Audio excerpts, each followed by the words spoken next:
Hello, my name is Brian Bush, and I'm the park manager for the Perryville Battlefield State Historic Site, and we're coming to you from the museum. And what you're looking at is a Model 1830 iron cannon that belonged to Lieutenant William Turner / Colonel Melicathion Smith's Mississippi Field Battery. The battery was comprised of men from Clark County, Mississippi, and was originally intended for infantry, but after arriving at Union City, Mississippi, the company did not have enough men to form an infantry company.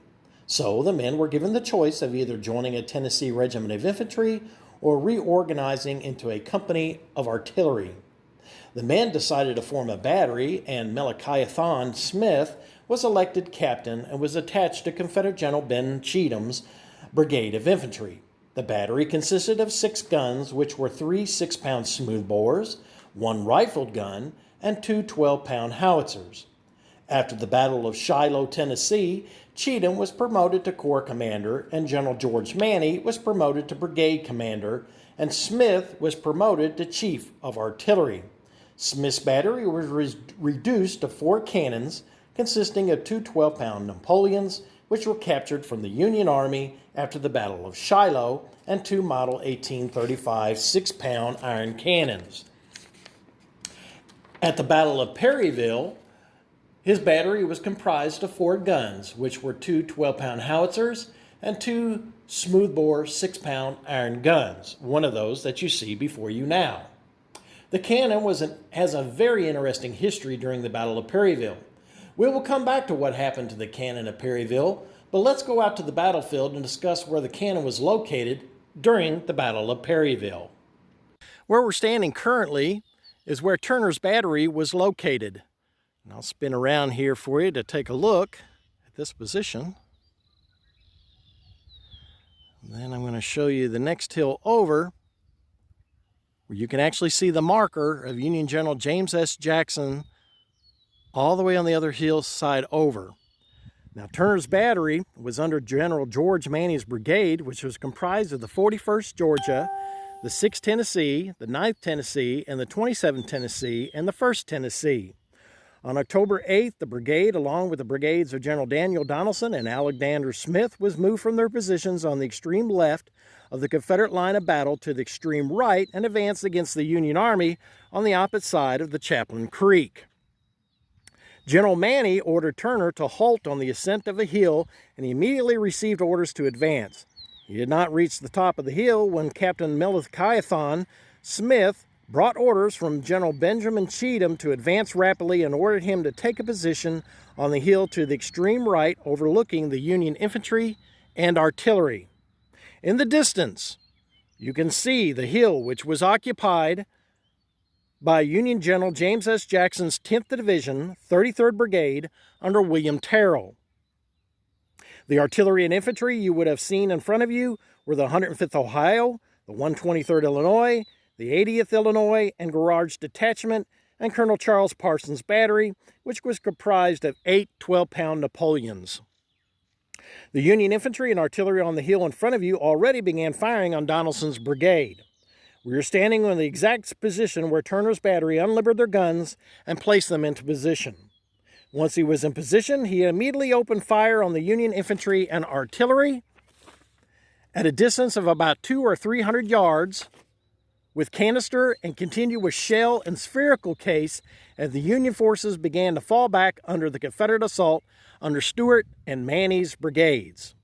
During the artillery bombardment, W.H. Smith, a gunner on Turner's battery, was hotly engaged, firing his piece when he heard someone say, "Let me try my hand at him." Smith looked up and saw it was General Cheatham himself. Smith stood aside and Cheatham fired several rounds, pointing the gun and directing the fire with his, quote, "as much pleasure as a boy shooting rabbits." Also, during the artillery barrage, Corporal Jim Sonneval of Turner's battery was manning the limber chest and was preparing rounds for the battery, putting fuses into the shells and handing rounds to the runner.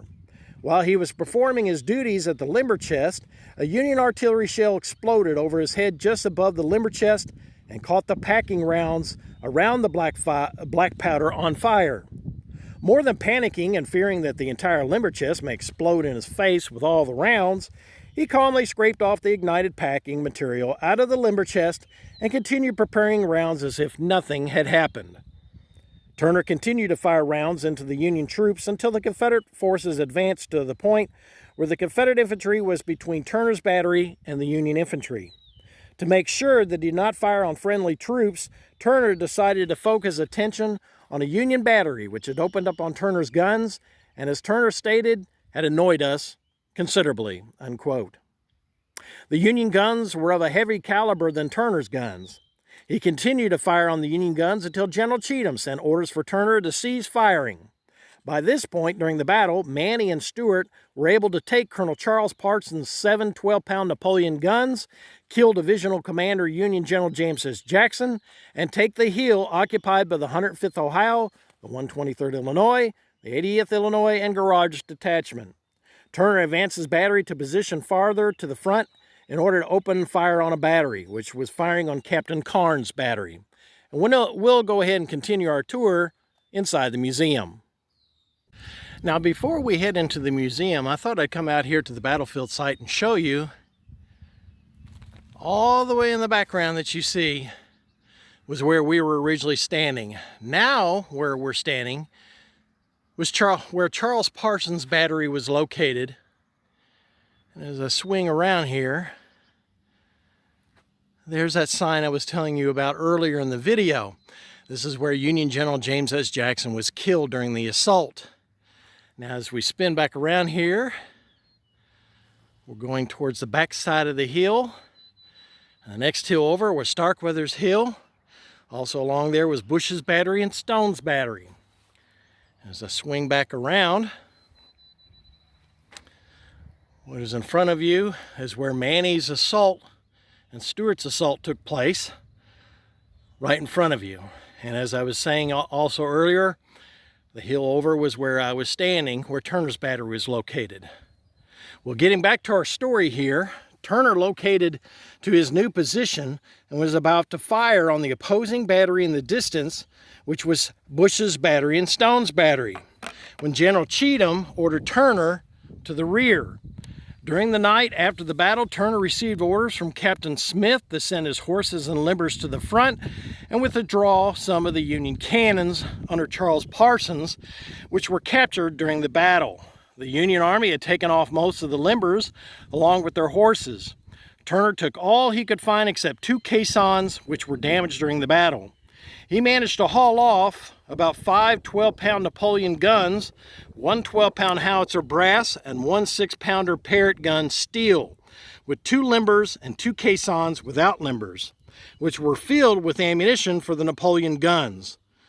So let's go ahead and head back in the museum and discuss Turner's cannon.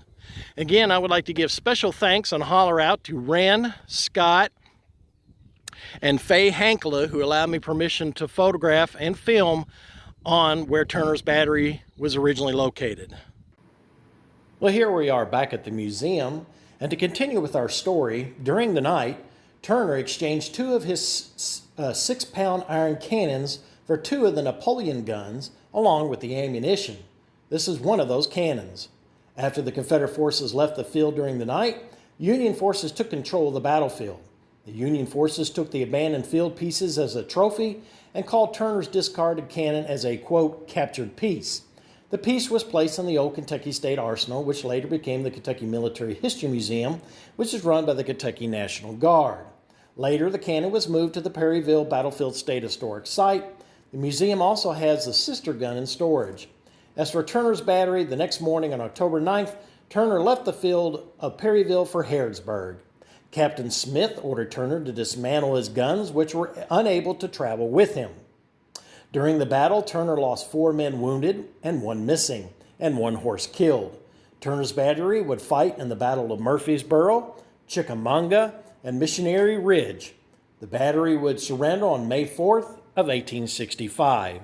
And again, I thank you for listening to my video today, and come out and visit us at the Perryville State Historic Site.